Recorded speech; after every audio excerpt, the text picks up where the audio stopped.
I'm Louisa Barton with the Horse Talk Show here with Pat and Linda Parelli, their farm in Ocala.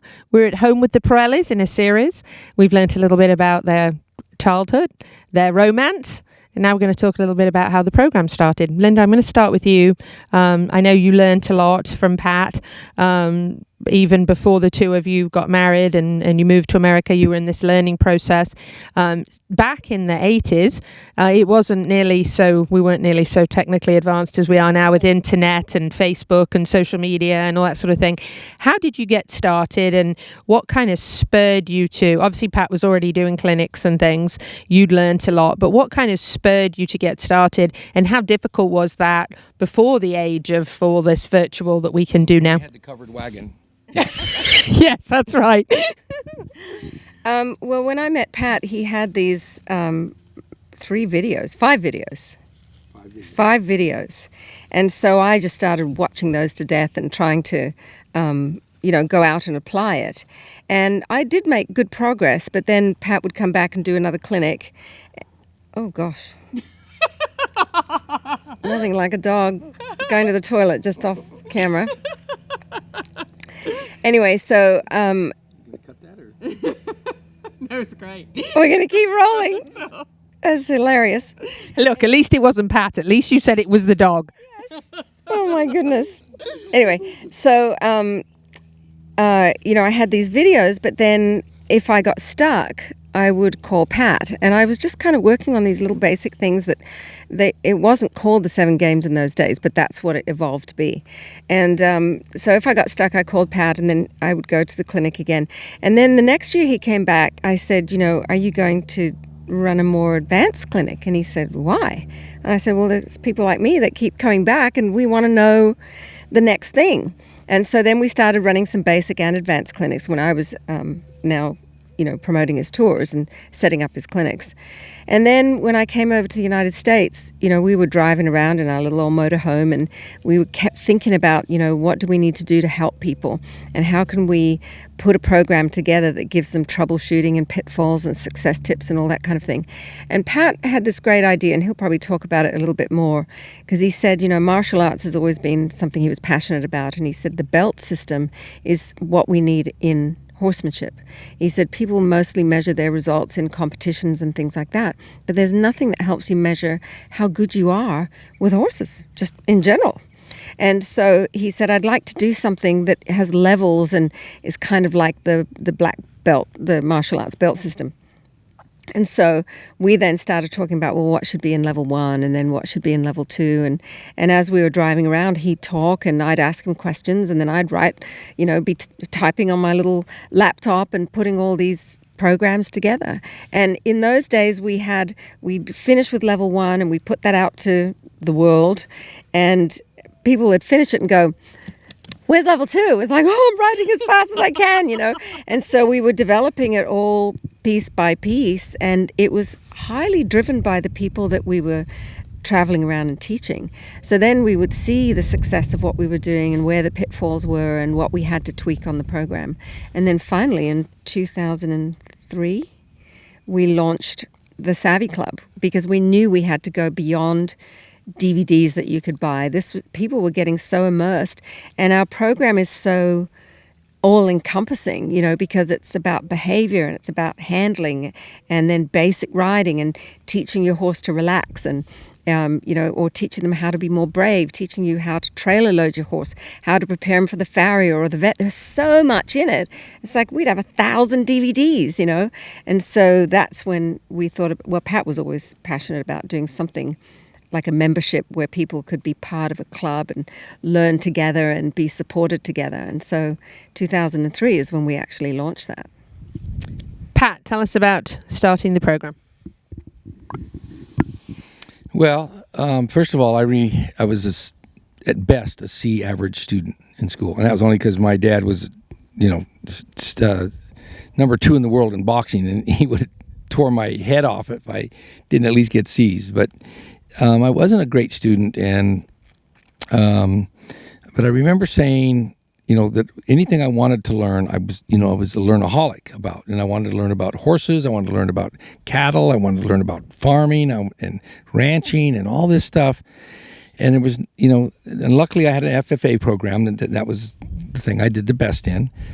But it also had a hands-on thing. We had 6,000 acres that our school was given, and we could grow hay. We had fruit trees. We had cattle. We could have all these different things. It was hands-on.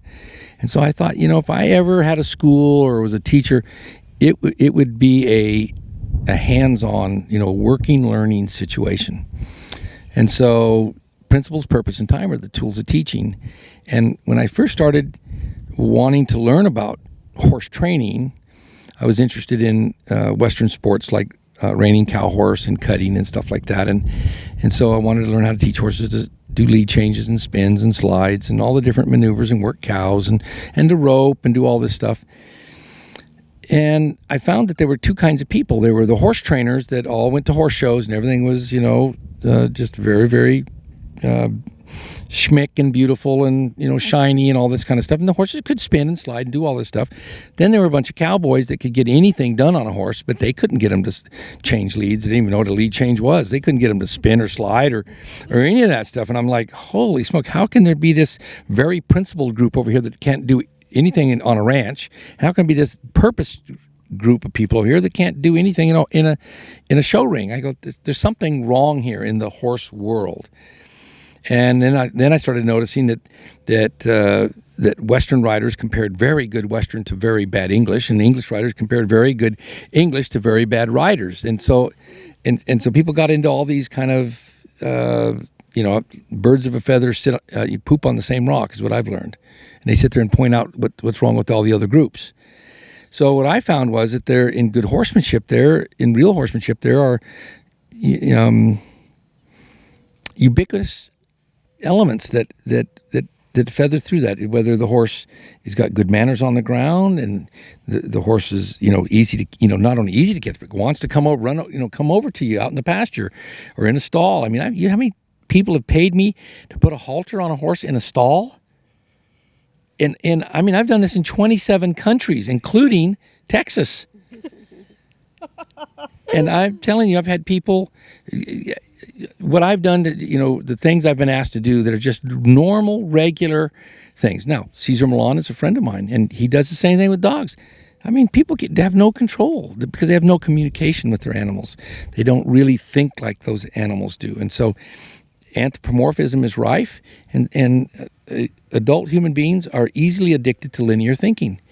We want to just make our process look like our product. So these are the things that I noticed. Now, I was a rodeo cowboy, and I was taught by one of the very best, Johnny Hawkins, 63 world champion, 5 times runner-up, and he taught me one thing: study with the best, forget the rest. And guess what I found out? All the very best people were very lateral, okay? Ty Murray, who's a good friend of ours, he did gymnastics, he worked on a trampoline, a unicycle, and that's all the stuff I did when I was a rodeo. Like, Ty and I have become friends now. We're, he's 50, so I'm 16 years older than him. I had to do the math real quick. My grandpa said never do math in public, but we both had this same idea of, that's what I want, but I'm going to do all these things to get it. But most people go, that's what I want, so therefore I'm just going to march straight ahead toward that. And they get these blinders on, and all they can do is see what their passion is, their discipline is, their event. And so when I started helping people, I started realizing that people really didn't know what made horses tick. So there is no one video, there is no one clinic, there is no one lesson you can take. This is a lifestyle. This is a life, a horse life, learning how horses feel, think, act, and play, and how to make what used to be frustrating fascinating, and how to think outside the box or the barn, how to get horses to do things on the ground so that their bonding, their obedience, and their exuberance is in the palm of your hand. That horsepower and horseplay coming together. How you can do that in the saddle. How you can become the ambassador of yes instead of the minister of no. And that's what most people are with horses. They're the ministers of no. Stop, don't, quit it. Stand up, quit it. All right? And why? Because people are really truly afraid of real horsepower. But once you learn, like I learned in martial arts, how to take that energy and how to put it into a positive thing. Yes, you can run fast, as long as it's in a 10-meter circle. Right. That's how you can say yes to a horse that wants to go forward. Instead of pulling on the reins and jerking him over because now he's raring to go because he can't go because he's raring, so he flips over. So Hold that thought.